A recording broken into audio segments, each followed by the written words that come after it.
Swayam Prabha. Digital India. Educated India.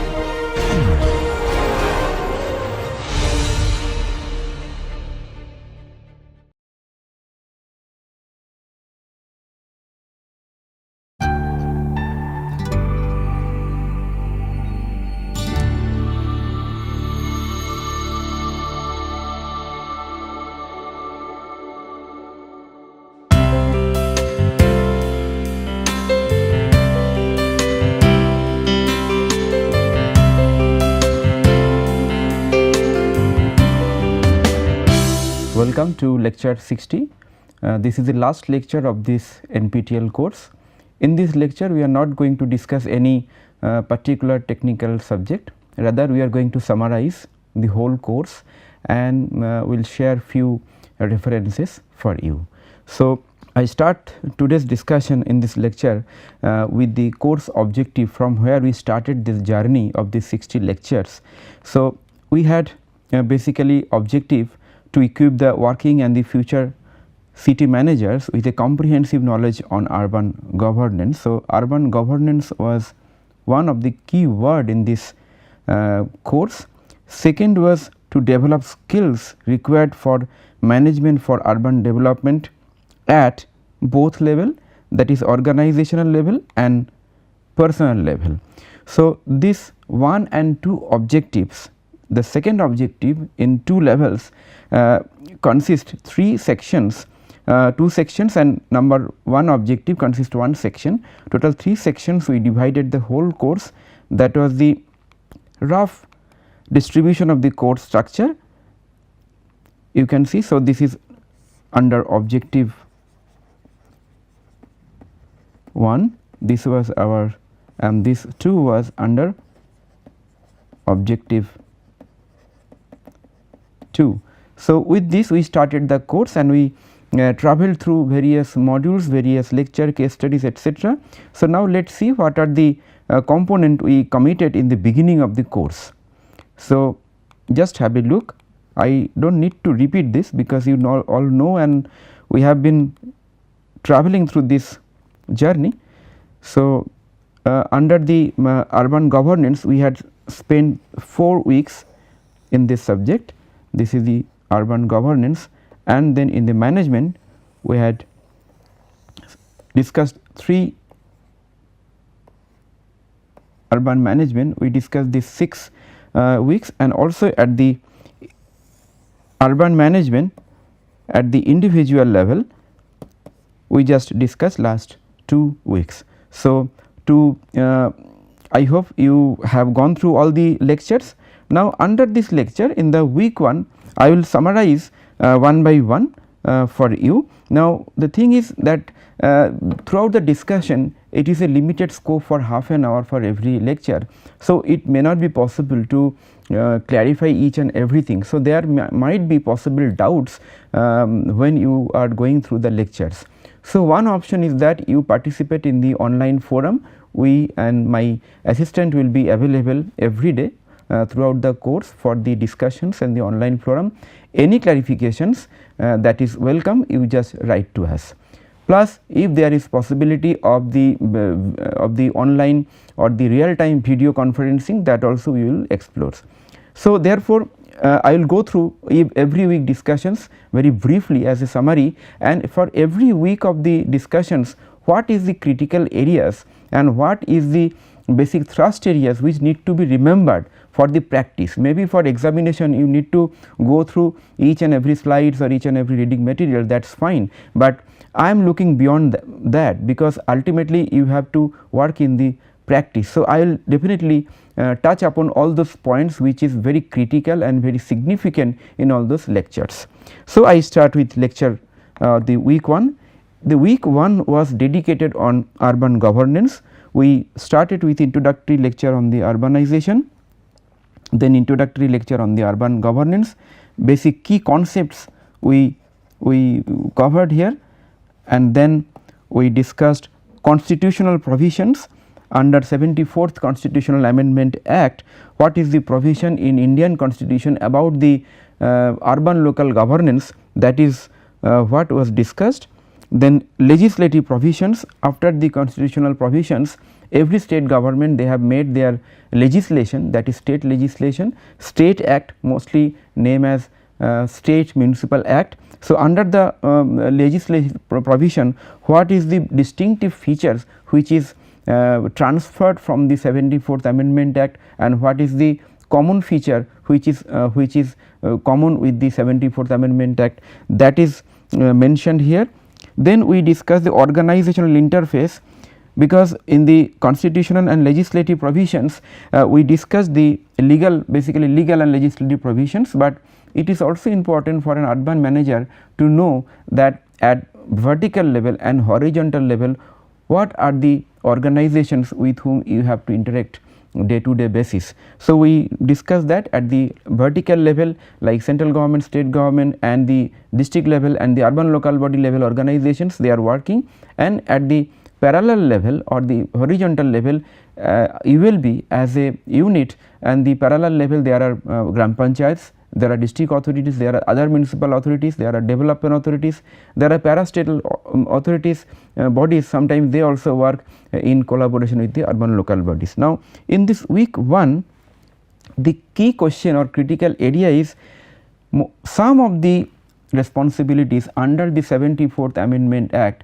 it is yet to transfer to the urban local body level for some of the states. Not all the states and all the urban local bodies has achieved the status of doing each and every performance based on the 74th Amendment. So, that is one area or critical area if you work in such a municipality. So, your job will be to look into those matter, number 1.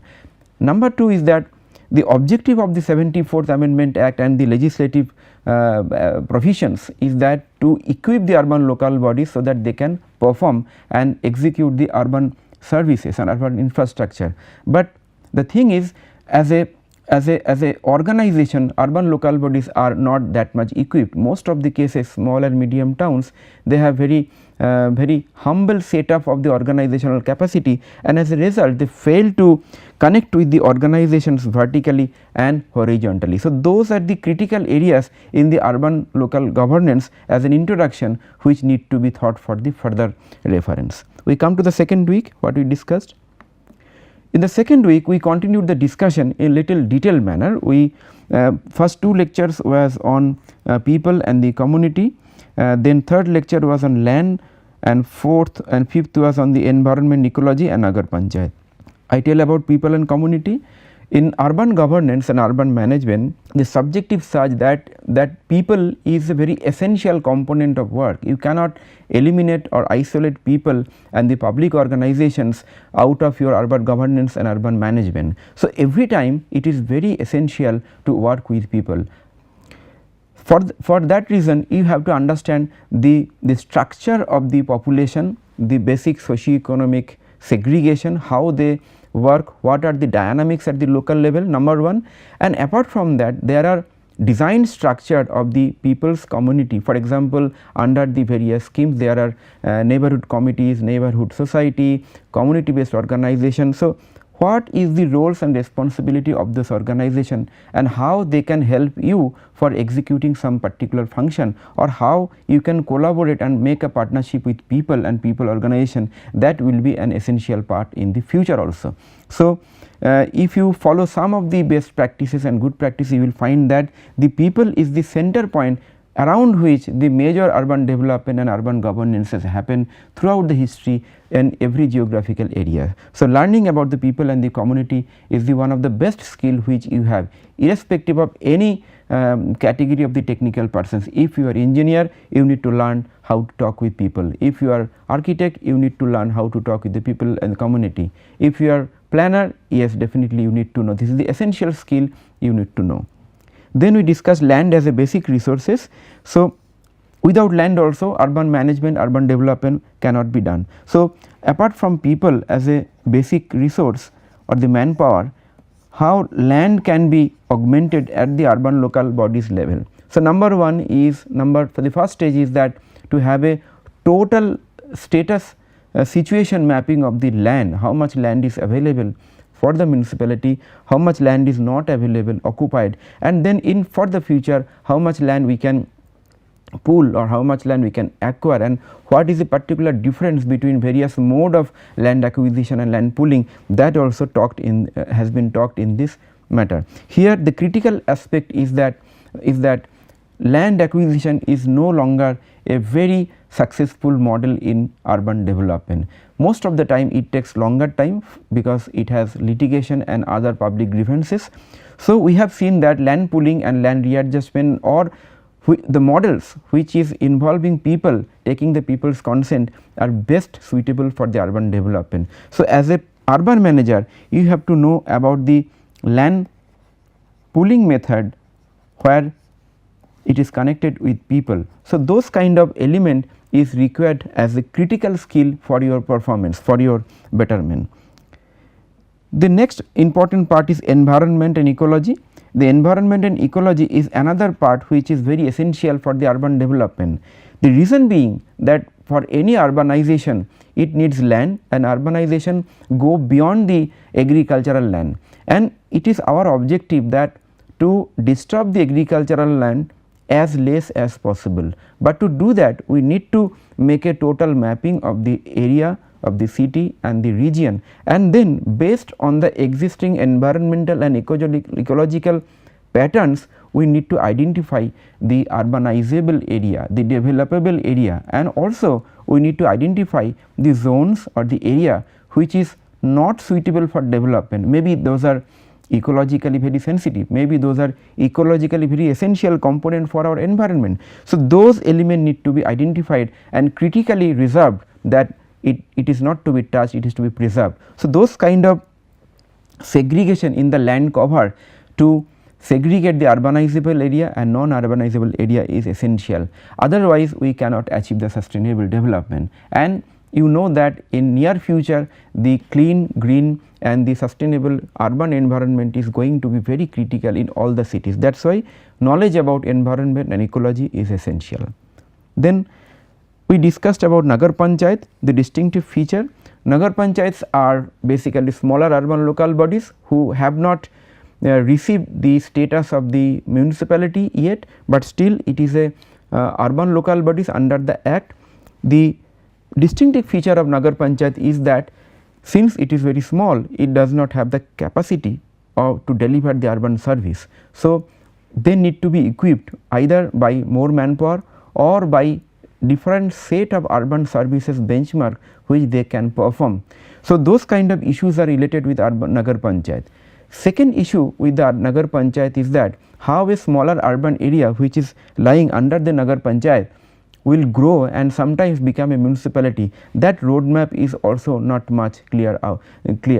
And another point is very important, that in Nagar Panchayat there are substantial area under the rural habitation and rural economy. So, how Nagar Panchayat can also be enabled to get the benefit of the rural schemes by the government of India, that is another key issue in the development of the Nagar Panchayat. So, having said that, these are the major key issues related to people, land, environment, ecology and the Nagar Panchayats. So, Nagar Panchayat is a unique example of a mixture between the urban and the rural, because it is urbanizing in terms of the character.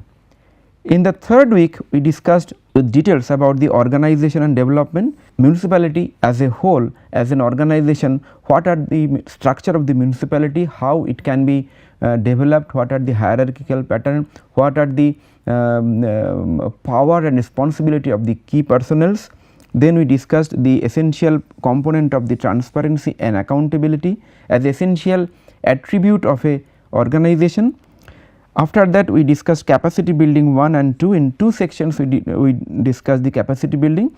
The reason for capacity building is that if we increase the roles and responsibility of municipalities, we need to develop their capacity as well. Capacity in terms of their manpower, capacity in terms of their equipments, infrastructure, etc., so that they can perform well, they can perform which is compliant with the expectation and demand by the central government or by the people. So, that is the reason we discussed in 2 modules. Here we discussed that government of India and state government, they have given time to time all the funds for the capacity building. So, it is your duty to develop the capacity of your team or your organization. And here 2-3 things I mentioned, like knowledge, skill and attitude for a individual level capacity. So, it is possible at the later age also to improve knowledge, skill and also in sometimes attitude. So, it is possible by improving their performance and outlook towards the urban service delivery. Then we discuss systems and process improvement. Systems and processes are interlinked. For any job which is done from 0-1 to the delivery, it has several sub process or stages. So, that stages and the combination of stages in a simple flow chart, if it is represented, that is called a process of the particular job. And every process, if we can minimize the process in terms of timing, in terms of the number of stages, maybe that process could be improved and the time requirement could be improved, service delivery can be better. And systems is the tools and techniques which makes the process functioning. For example, in a municipality, a person is sitting in the front office and doing the registration of birth and death certificate. If he does it using manual system, maybe it is taking long time, but if he does through a computerized system, maybe it is less time. So, here the systems from manual to the online system or the computerized system is the systemic change, and the process is something which is required several stages and several sequences to be done to make a job particularly fulfilled. Now, systems and process, why this is important? This is important because to deliver the urban services within given period of time and with the given and the expected quality benchmark. So, that is why systems and process improvement is important.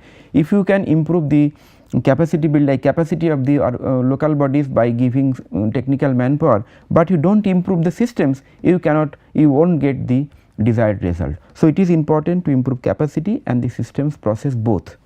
So, in this week 3, the critical areas are to follow up the progress of the organization as a whole, as a municipality as an organization, that how it is developing time to time in terms of the transparency and accountability, capacity building, systems and process. We move forward to week 4. In the week 4, we discussed thoroughly with the urban reform, visioning, resolving conflicts and leadership. Now, here the key word is the reform. Reform is something which is related to change. When we do change in our own life, it is the change and we get the better result from the change. Similarly, for the organization, a systematic change for the organization brings a positive result and the better result for the citizens. Those are called urban reforms. The most of the reforms which discussed in this lecture, like making city development plan, making accounting reform, making citizens charter, all the reforms are aimed to bring desired result, better result for the citizen. Visioning for the city is particular subject which is required to be discussed among all the stakeholders, including the political representative, because unless we have a vision, dream or aim for the city for a distance time, it is not possible to make a proper planning. So, visioning is important. We need to see the future and we need to try to see the future for the city and we need to create that vision. Resolving conflicts and change management is also important to bring a change through the reforms in municipalities. Now, what are the conflict resolution techniques and how the conflicts can be identified, avoided or to be resolved? Those are discussed here. If you are working in a local level or with the community, with any organization and you face conflicts, definitely you will be benefited. And after all, the leadership and team building matters a lot, because when in urban governance, it is all about to lead an organization, to lead a work program. So, municipal councillor or municipal chairperson or municipal corporation mayor, they are the leader and they are required to take the whole team together and to take them in some better result or better area. It is possible that if the leader takes the team and develop their team and work with the team. So, leadership and team building essential. Now, we have a structured leadership format in the urban local bodies. We have a mayor in council or chairman in council and there are councillors in the municipality. So, this is a structured leadership, but we are talking here leadership which is in the true sense that a structure, a leader, a person can take the leadership beyond the structural format of the leadership and really can take the whole team into new areas. Okay. Now, in the week 5 we discussed essential concept of the planning and the development. From the week 5 we started discussion on the urban management.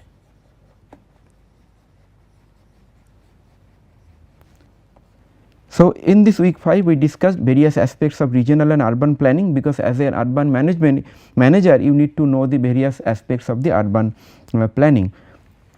So, we started regional and metropolitan planning. We told you that regional planning and metropolitan planning is done in coordination with the urban planning done at the city level, and for the bigger cities which are having a larger urban concentration with or agglomeration, they need metropolitan planning, whereas the districts or where there are multiple urban and rural areas where they need the regional and the district planning. So, those kind of planning is done at the macro level, and then we discussed urban planning.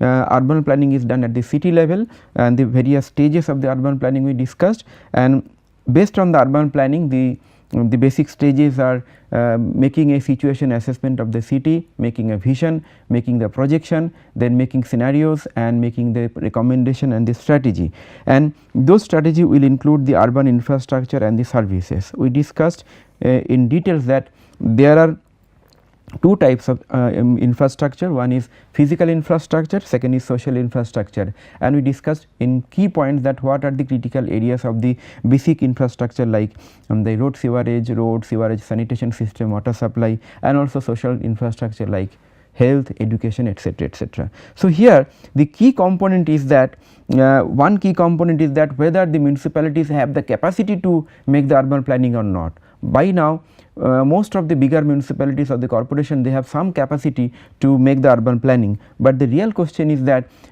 all the municipalities, small and medium towns, should have the capacity to make their own plans. The plan should not be imbibed, should not be imposed by some other agency. Plan should be evolved through the process from the people who are working in the municipality. So, that is the crux of the matter. Second is then that in urban infrastructure and services, we need to think about the urban infrastructure which is sort of permanent. If you invest 1 rupee in municipality for any infrastructure, you have to think for its longevity. It is not that you are investing 1 rupee and it will just last for 1 year or 2 years and then again you repair and again you do. So, please make the infrastructure, at least some of the infrastructure which is durable enough, which can give a better life situation for at least 5 year 10 years period. So, that is the crux of the situation, and better infrastructure, better services always gives a better life quality of the citizens. So, having said that, we go forward with the week 6. In the week 6, the whole week was devoted with the discussion of the urban finance and accounts. We discussed various aspects of the urban finance and the methods of the revenue generations, basic concepts of the accounts, accounting reform, then how we can augment revenues, various sources. Then we discussed value capture financing. This is not discussed earlier in a bigger way. We discussed various options for value capture financing. The key objective of value capture financing, or VCF in short, is that if you create a large infrastructure, that infrastructure makes some added value in surrounding areas. How you can capture that added value in the surrounding areas, that is the crux of the problem, and you can try to do that.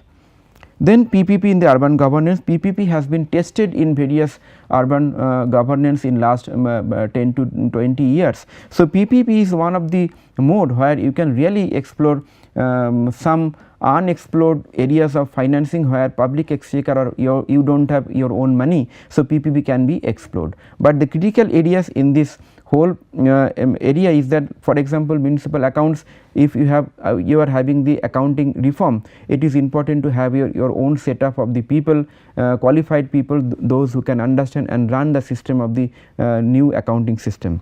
If you are going for PPP, the critical factor in the PPP is the right kind of negotiations. We had a negotiation class lecture in the later also, so I will come later. So, this was the crux of the week 6.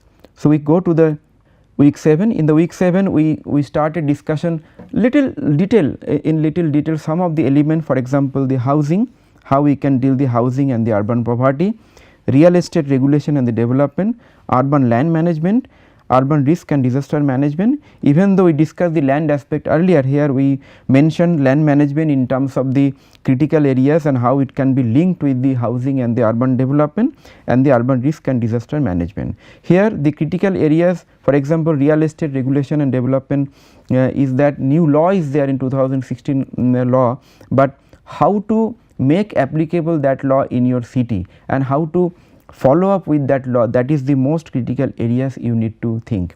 For housing and urban property, it is important to make a housing strategy for the whole city.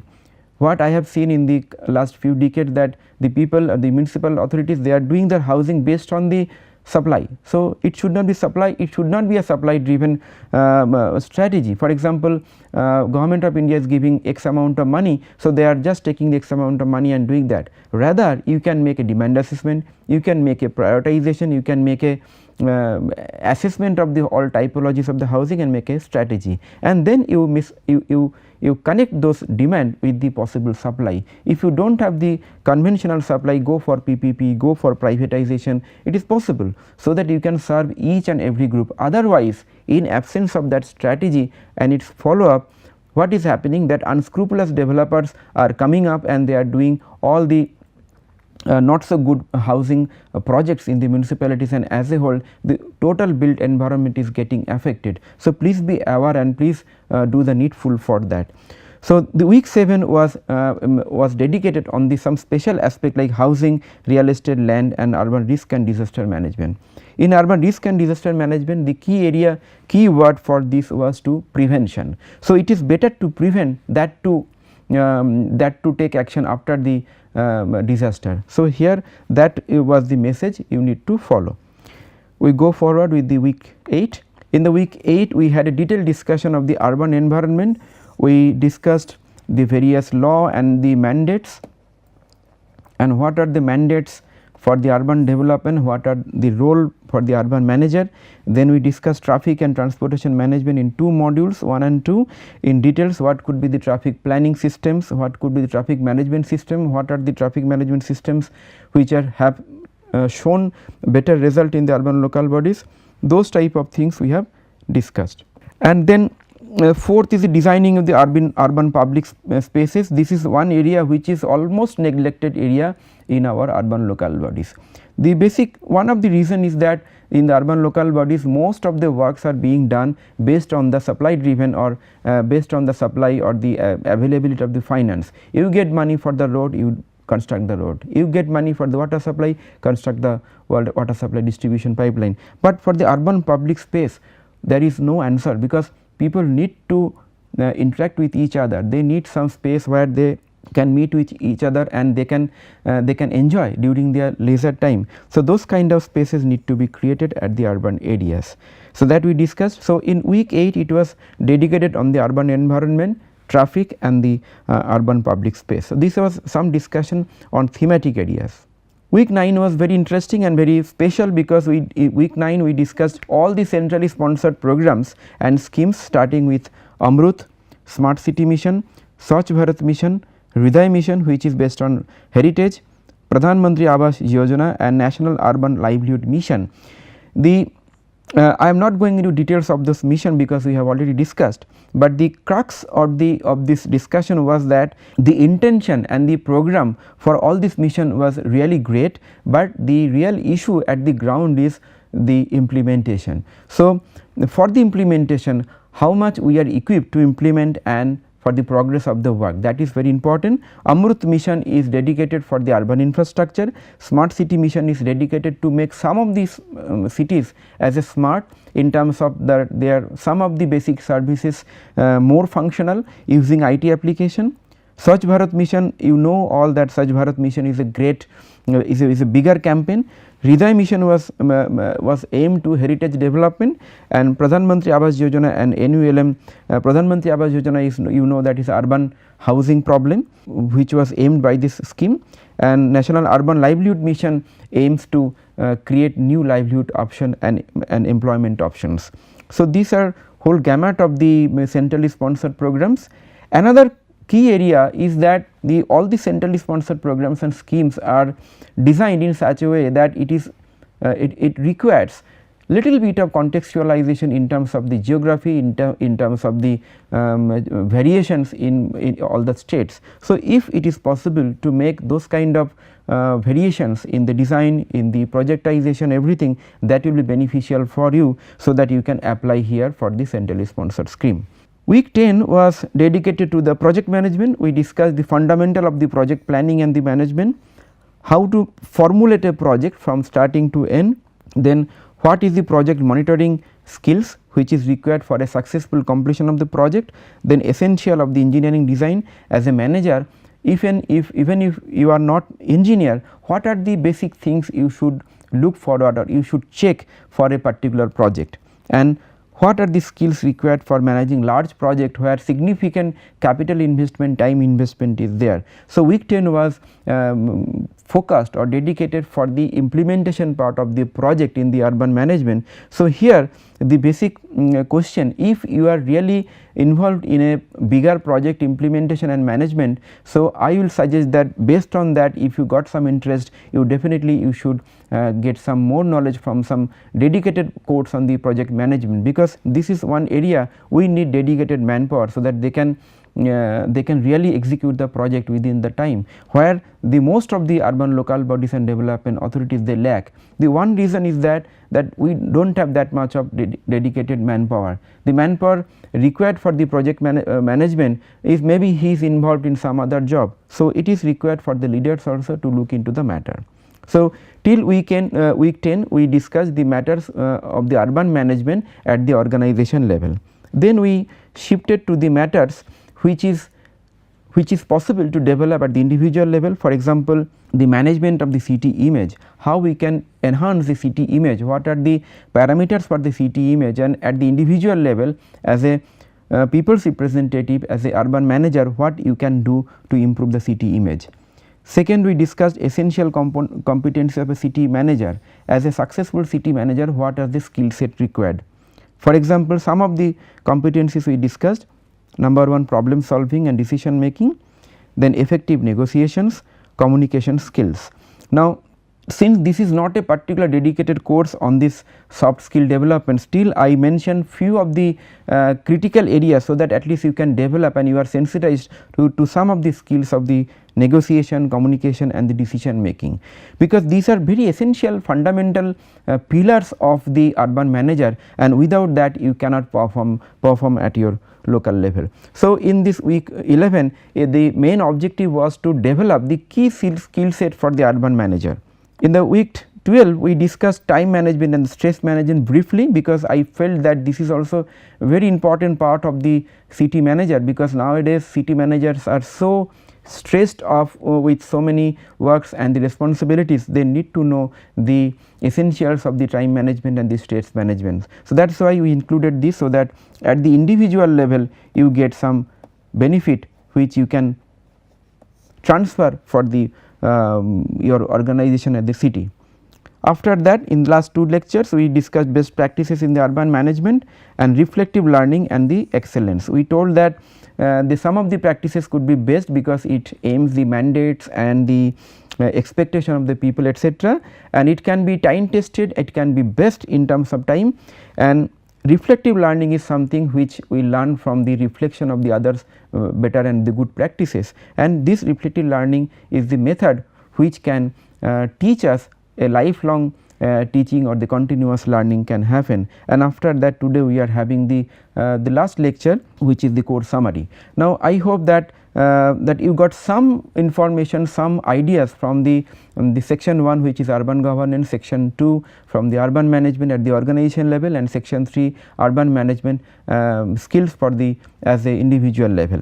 So, based on that I share few of the references, just have a look. So, first reference is related to all the policy of government of India and the states. Some books also I have mentioned, and the URDPFI volume 1 and 2, and then few more books, and the best practices compilation on the urban governance on urban governance by National Institute of Urban Affairs.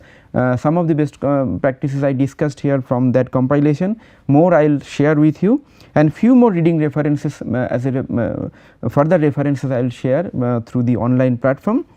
So, having said that, I talk about the feedback. Since this is the end of the course, I would like to expect course feedback on the course structure, content and the delivery, and how we are conducting the course from all of you. I know that some of you are pursuing your master degree course, some of you are pursuing the prerequisite for the PhD course, some of you are faculty, some of you are from the diverse background like engineering, sociology or the other background. So, please give us feedback. I will be happy to have the feedback. And second, since it is the subject, it is very vast subject, we try to compile the subject within 60 lectures. It will be fantastic if you also share your experience through our online platform, so that each of us we are benefited from your experiences. That will be very nice. We will try to integrate that through the assignments or the discussion, but it is a open request to all of you, so that you can give us feedback and your experience is shared with us. With this, I would like to thank all of you for attending the course. The journey has been very wonderful for me and the teaching assistant Mr. Nalin Kumar and the whole NPTEL team who is working at the IIT Roorkee. So, I hope that you have enjoyed all the course, and we will be looking forward from the feedback and the successful completion of the course. So, thank you very much for your participation.